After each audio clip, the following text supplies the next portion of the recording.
When was the last time you looked at your plants and said, thank you? Thank you. As South African gardeners, we are spoiled for choice when it comes to indigenous ornamentals available to us. Every shape, size, texture, and of course, every color.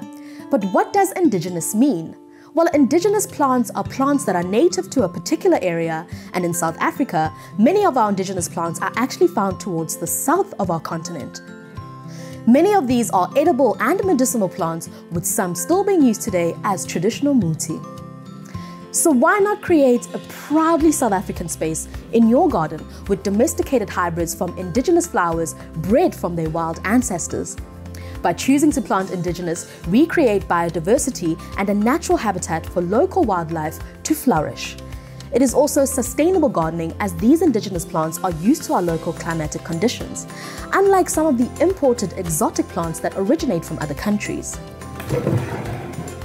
Our indigenous varieties are able to grow in many conditions, from drought-tolerant under the full blazing African sun, like our aloes and agapanthus, or our well-known colourful facies, to shade-loving varieties like clivias and plictranthus.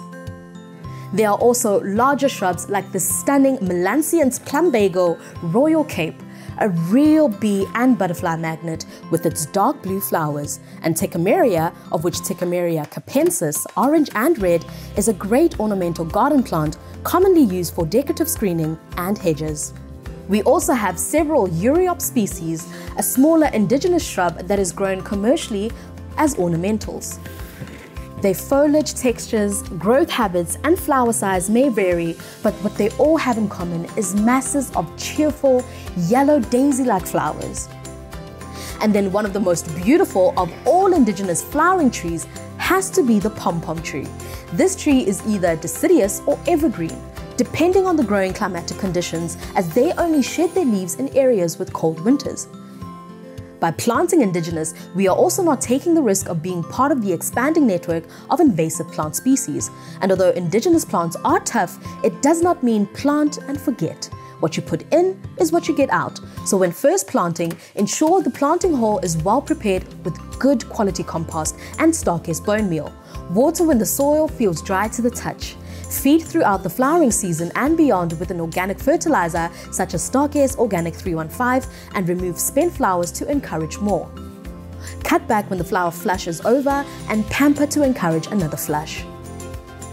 No matter what colors you want to bring into your garden, there will be an indigenous plant for you.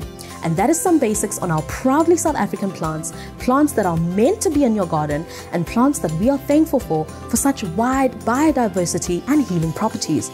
Visit your nearest Plantland or visit plantland.co.za for all the plants and Starcase products I have used, and where you can also grab your latest copy of The Gardener or Detainee magazines, packed full of inspiration and practical gardening advice just for you. Like, subscribe and follow for exciting Thanks Plants competitions, giveaways and more great Thanks Plants gardening content. Get your copy of the September issue of The Gardener or Detainee magazine to find all the clues you'll need to enter the competition. We at Starcase, Plantland, The Gardener and Detainee say thanks, plants.